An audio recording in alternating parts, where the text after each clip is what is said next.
Okay, so I'm gonna be posting up part two, uh, the fellowship we had together, me and Scott Hicko and Peter Meyer. Um, he was in Sudan, wherever that is. That's where he's from.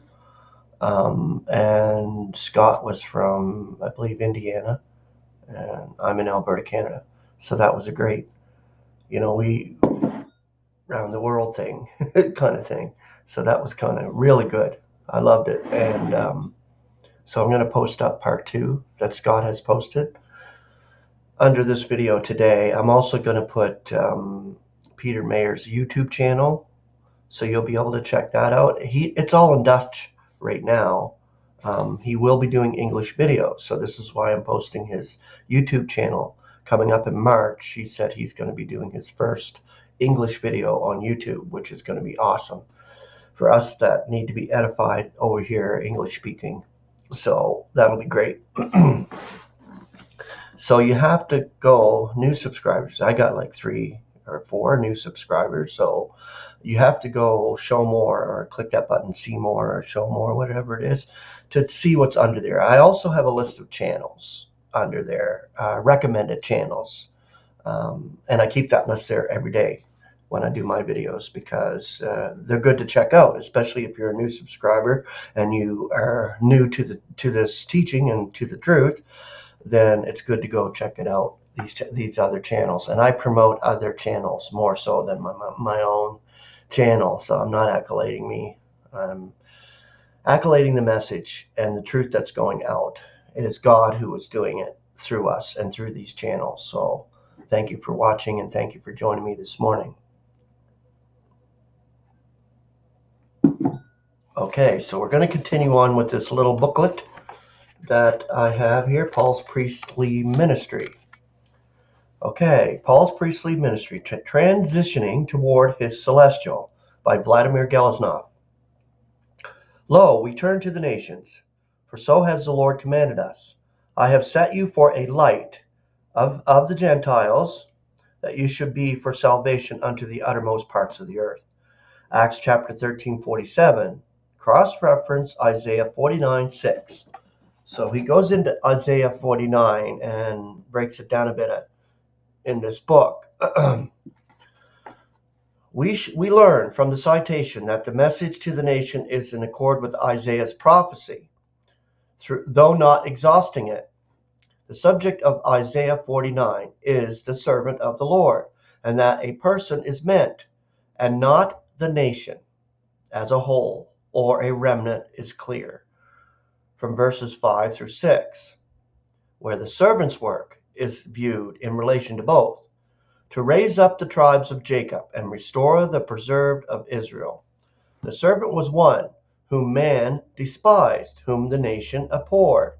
In verse 7, yet events are impending which will command universal surprise.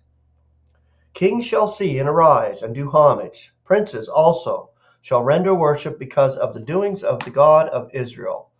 In verse 7 of Isaiah 49. In view of these, the Isles, or ISLES, are called upon to listen. In verse 1, because the servant has been given for the covenant of the people, for a light of the Gentiles. In verse 6 and verse 7, or verse 8. It is plain that this salvation extending to the ends of the earth is bound up with Israel's restoration and flows thereon. It's in close harmony with this. The salvation which Paul declared was founded on the sure mercies of David and the fulfillment of the promises to the fathers. Acts chapter 13, verses 22 through 23, and verse 26 and 32 through 33. Our Lord Jesus Christ is the Son of David, the son of Abraham, the heir to David's throne, and the Abrahamic promises. Matthew 1:1. His coronation as David's son will bring the nations the blessings of the Abrahamic covenant, which, though founded on Israel's supremacy, embraces humankind. In these shall all the families of the earth be blessed. Genesis 12:3. And I believe this is the inauguration of the kingdom, the next 1,000 years coming up, the next eon. Israel is the medium through whom these blessings will be dispensed to the entire earth, literally, in the next 1,000 years. And it'll be a regenerated earth in that 1,000 years, because the tribulation ends with a cataclysmic event. It changes the whole structure of everything on the earth. The cities of the nations fall. Now that's a powerful one in the unveiling. And that's literally flattened. We talked about this, Scott and Peter Meyer and myself in the fellowship.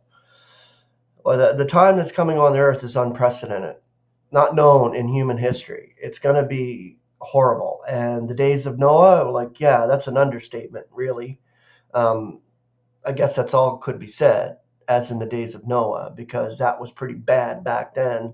And of course, to wipe out all of humanity except for 7 or 8 souls, which is crazy, because that is exactly what it's going to be like. It's going to be that bad before the earth is just going to be wiped clean completely and restructures and changed for that kingdom to come. Amazing stuff. All right. When therefore the counsels of mercy for the nation seemed likely to fail in consequence of Israel's defection, Paul was raised to take the nation's place and carry to the foreigners the Abrahamic blessing. The gospel of God, as is evident from the Roman and Galatian letters, conferred on Gentile believers the Abrahamic blessing. As a fact, Abraham in uncircumcision pictures the position of those Gentiles who then believed Paul's gospel. What was then reckoned to him is now reckoned to them. Romans 4:23 and 24. He was justified by faith through grace apart from works of any kind, without ritual and ceremony. So were they. Romans 4:10 through 11.